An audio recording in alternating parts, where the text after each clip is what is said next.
Good evening, everyone, and you're very welcome to the Manchester United Agenda. I'm joined today by SHAH. You're very welcome, SHAH, to the show. How are we doing, gents?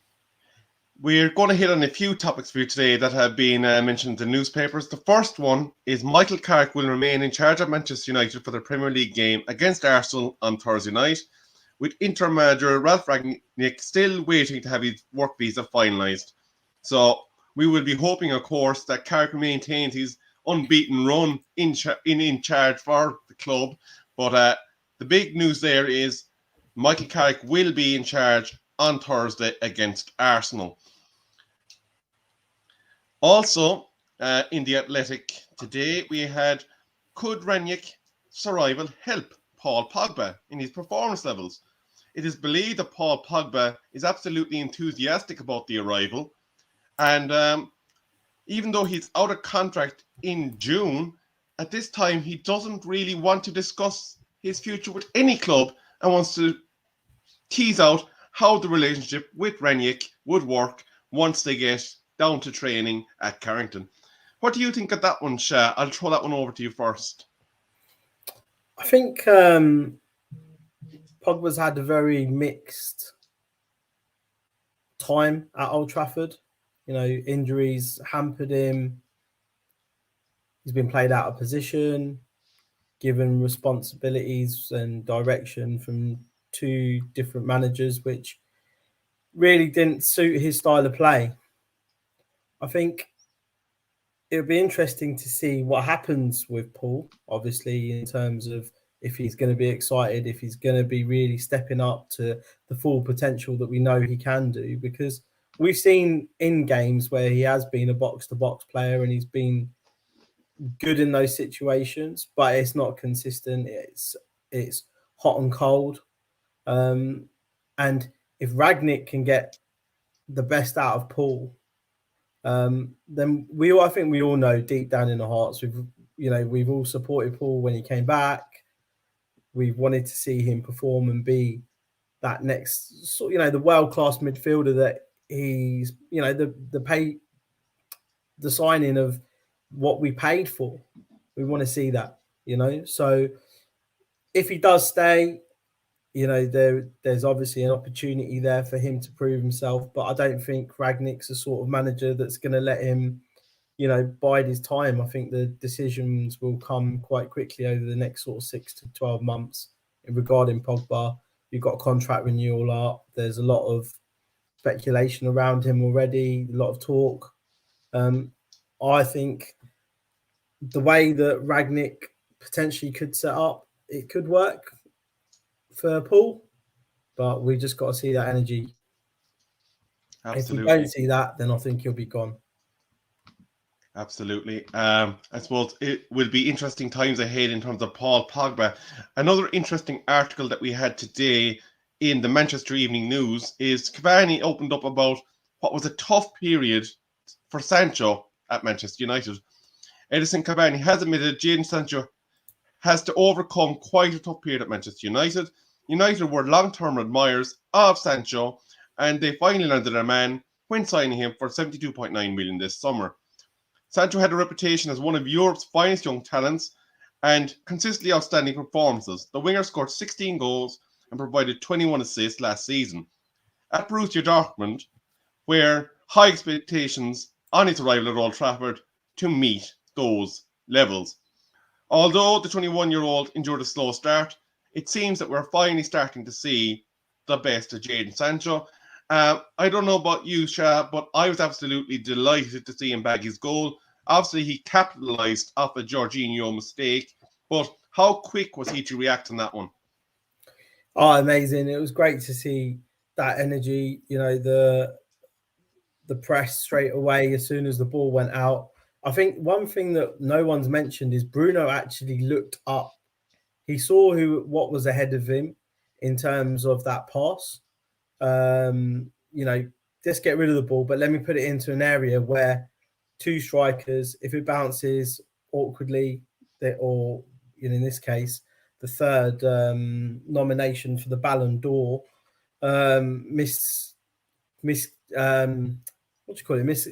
mistimes his judgment for controlling the ball, then the opportunity was there. Sancho reacted wonderfully. And also, if he'd passed the ball to Rashford, Rashford was just offside. He made the decision. He looked around and cleaned and, gave Mendy the eyes, which was great. Absolutely great. I think the other side of it as well, I think Cavani's obviously saying that he's found it hard.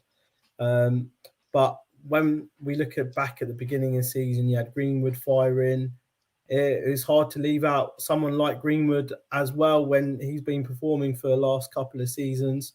I'm not trying to make excuses for Ollie here, but that's kind of one of the reasons why. But you can just tell Sancho just loves to play football and he's got a great football brain. He wants to take on a man. He's not the quickest as some of the other players out there at his age, but what he is, he's got awareness and a good football brain to be able to take on a player and give him the extra couple of yards of space when he needs it. So I'm excited. Like you said, he bagged his goal. What a feeling. Running into the away end at Stamford Bridge is something that I'm sure he and most of us won't forget for a long time. Absolutely. And I think, interestingly enough, he seems to seek out a fellow struggler this season, Donny van der Beek, when he scored that goal. So obviously the two of them have really rallied together and they are looking to prove themselves under the new management that is Ralf Rangnick and what is yet to be his announced coaching team. Now, I suppose there's not much more to do but to get on to the main topic of today's discussion. He has not even taken a training session yet, and he's already identified positions which he wishes to strengthen in January. One of which is our central midfield, I suppose, an area that we have talked about a lot here on this show. But his target is Amadou Hadara.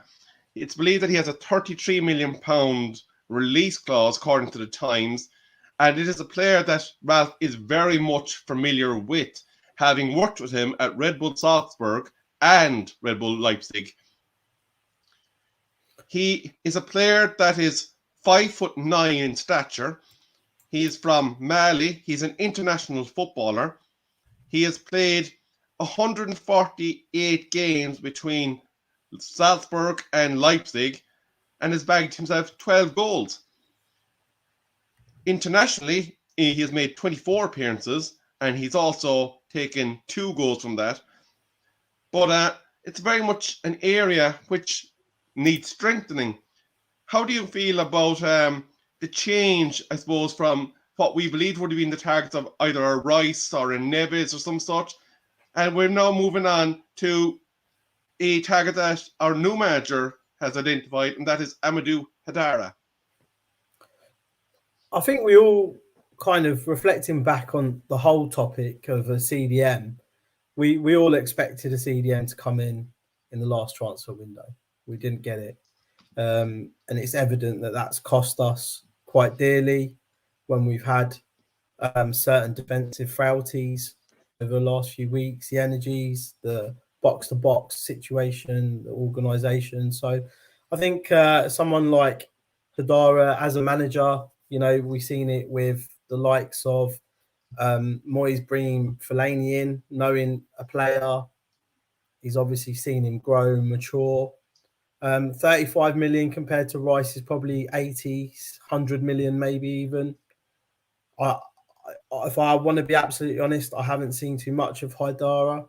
But obviously the talk of him is something that we need to, appreciate, that if he's being regarded in this role at 35 million, it could be a snap. Because Tukameni, Rice, Phillips, these are all going to be players that are probably going to be 50, 60 million minimum. Gotcha. And I think from what he says, obviously Rush has mentioned it. He's made his dream club Manchester United to play for. There's some documents of wording and quotes around that. And obviously with Rangnick's upcoming place in the business, in the business, well, it is a business, but in the football club, it's gonna be quite exciting to see what kind of attractions that we're going to see from players that some of these players, none of us have seen or watched. That he's going to have a little bit more knowledge of. There could be some little gems that we get from this interim manager. Absolutely. And I suppose just before we go any further, if you are viewing it for the first time, make sure you do smash that subscribe button. We are on the road to 1,000 subscribers. It is getting very, very close now. And when we do reach that target, we will be giving one of our wonderful viewers a signed Bruno Fernandes jersey. And if you want to be notified of when we go live, make sure you are hitting that notification bell, and you will be put in the front seats to watch us live here, bringing you the latest Manchester United news. I just want to give a quick shout out to Rushmano in the chat, Devils United, Noah, Solo, big up Bassman. We got Lou Manu, Jackie, big up. Olaka Uli, welcome back again. But Talk is in there, yes indeed. Rangnick has a history of finding gems. No, yes, that is a very, very valid point, Rush. When you go through the list of players this man has found, the Haalands, the Albas, Neuers, the list is actually incredible, what I've actually seen that this man has discovered. But there is another player that we've been linked with, and I suppose I don't know too much about this player. He's a Atletico Madrid forward, but I suppose what I want to come at with this one is that does this leave Cristiano Ronaldo's future and his ability to be slotted into a Rangnick-style system in question? Because all of a sudden we're talking about forwards again when we have Cristiano on another season in his contract after this one. Obviously, Cavani's the one that's up at the end of the season, and he more than likely will move back to one of his hometown clubs. But is Cristiano's season under threat with the new manager and the style of play he wants to adopt? It's a very tricky situation for Cristiano, isn't it? I think with Cristiano, if Rangnick plays two up top, then we'll see the best of Ronaldo. Ronaldo's successes have come when he plays in a two. This may be embedded from the days when he started off with us, with Rooney, but we saw that partnership with Benzema and even with Dybala and Morata in the days at Juventus. So I think he will play to Ronaldo's strengths, but the strengths will come from Rangnick's team selections that we're going to see. And I think we might. All I know is Ronaldo signed for X amount of years, right? That will be 2 years plus one. He wants to make it success. He wants to win the league, the Champions League, but I think he also wants to be the top scorer at Man United. So I don't think Ronaldo's. You can't not knock him for having a lack of ability underneath a Rangnick's formation if we were to just draw it on paper. But I think Ronaldo's going to thrive off of it. I think the forward attacking will be something that he's going to enjoy. And you might see him coming on more as a super sub than we've seen in the recent games. Absolutely. No, obviously we had the Ballon d'Or yesterday, and in the youth category, just ahead of the Arsenal game, I just like to say Mason Greenwood finished higher than Saka. Just want to put that out there. But before we come to a conclusion, Shah, I want to put you on the spot. Obviously, we are facing Arsenal Thursday. I want your scoreline and who you think is going to be the decisive factor for United in that game. This is tough, I think it's going to be... I think given the fact that we only conceded a penalty and we didn't concede a goal, thanks to David De Gea, I think we will win 2-1. Thanks, Buff. Yeah, can you... Alpecin doesn't work for neither of us. But we'll take whatever shampoo Ralph's using because he's got a good head of hair. I think I'll take it. I'll take a 2-1, and I'm looking at Donny starting, and I think Donny's going to be an absolute star in this game because it's a kind of game that I think he's going to get himself involved in, closing down Smith Rowe and players like that. Absolutely. What about yourself? I'm going to go for an OMONDI style prediction. No, I'm not. I'm not going for 1-0. But I do believe that we're going to see maybe further steps along the road to getting that press style that we are obviously going to see in 2-3 weeks' time once Ralf has got a good amount of coaching sessions underneath his belt. I fancy 2-1 to Manchester United. And I think the decisive player is going to be Sancho. I think this could be another breakout game to add to his growing confidence. So I'm going with 2-1 Manchester United against Arsenal, and maybe them getting the consolation goal in the 89th minute after we're 2-0 up for most of the game and cruising. I'm just going back to a bit of history, really. You know, we ended Arsenal's winning run, unbeaten run, and I think we'll do it again, put them back in their box. So all them London Manx will turn London red, but the right colour red for you. Absolutely, absolutely. Thank you very much for your contribution today, SHAH. We got through a lot of wonderful topics. I want to thank everyone that joined us in the chat. Do not forget, smash that subscribe button because we are getting ever closer to giving away that signed Bruno Fernandes jersey.